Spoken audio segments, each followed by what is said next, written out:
اهلا بيكم مره تانية في حلقه جديده. اللي بيشوف الحلقه اول مره يا ريت سبسكرايب القناه و لايك وشير الفيديو لو انت شايف المعلومات اللي الفيديو عجبتك. اما المتابعين الافاضل اللي على القناه يا ريت لايك وشير الفيديو عشان خاطر ده بيدعمني واقدر اكمل في الفيديو.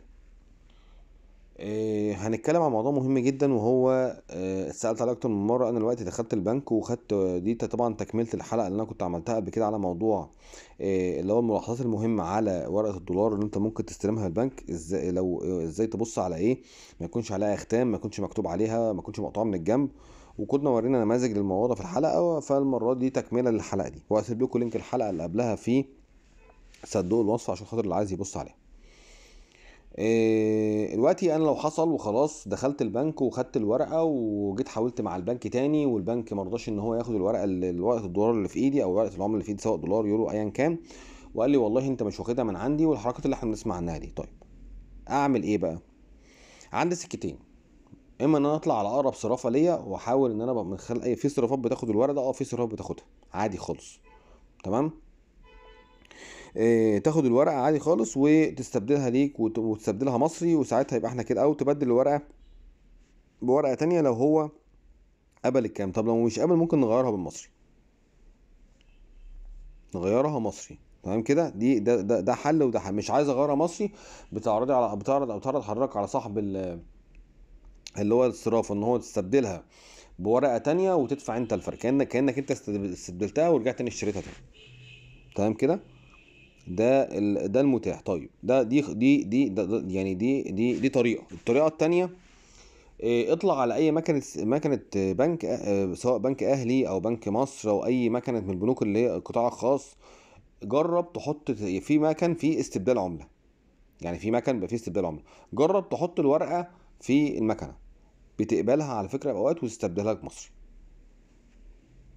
تمام. هتيجي تقول لي والله انا جربت في البنك الاهلي وبنك مصر ما قبلوش. عندك 50 بنك في مصر ولا مليون بنك، ال 50 مكنه اي مكنه فيهم استبدال عمله لو واحده رفضت هتلاقي التانية ايه هتقبلها، التالتة هتقبلها، الرابعه هتقبلها، وهكذا. ماشي. بس اختار مكنه تكون يعني عليها سحب وتكون شغاله كويس، عشان ما تروحش على مكنه مثلا يكون فيها مشكله تقوم سحبه لك الورقه ومش هتعرف تستبدلها. ولو سحبت مفيش مشكله. بتكلم حاول دايما.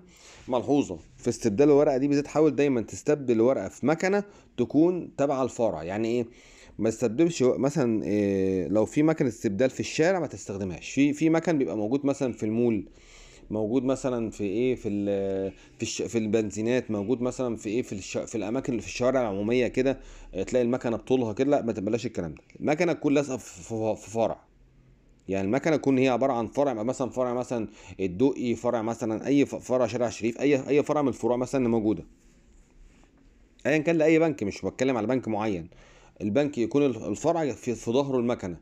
تدخل على المكنه تسال اللي واقف ورا، قول له المكنه دي فيها استبدال عمله، هيقول لك اه. هتقوم مدخل الورقه فيها، تعمل طبعا بتلمس الشاشه بيطلع عندك الاوبشنات اللي موجوده فيها. يقول لك مثلا عايز تعمل ايداع، عايز تسحب من محافظ الكترونيه، عايز تعمل استبدال عمله، تضغط على استبدال عمله وتقوم مدخل الورقه في المكنه. بتشوفها ودخلها على الوش، مره على الوش ومره على الظهر. قابلتها على الوش كان قابلتها على الظهر كان بها. هتقبلها منك وتقوم محول لك مصر، يبقى انت ريحت دماغك، يبقى انت كده خلصت من الورقه بصنعه طفره ورجعتها البنك تاني.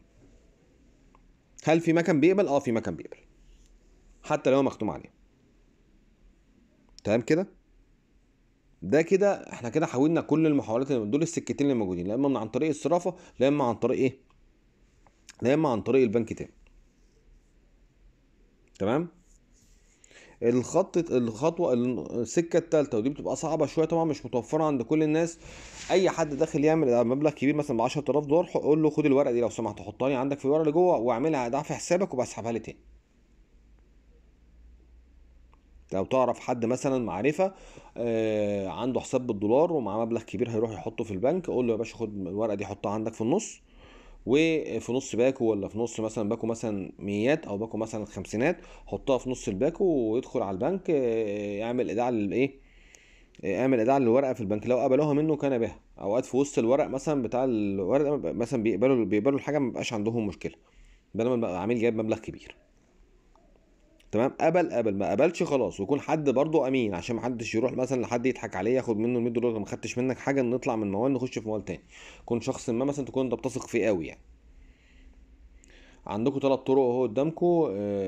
يعني ارجو ان انتوا تكونوا، يعني ارجو يا رب يكون في طريقه فيكم فيها فادتكم. واعتقد ان الطريقه التانية هي اسلم طريقه عند، يعني ممكن معظم الناس تجربها. تمام. وبتقبل، بتقبل يعني معانا احنا شخصيا، وبتقبل على فكره. تمام كده. اتمنى تكون الحلقه فادتكم، وان شاء الله بكم في حلقه جديده، ومع السلامه.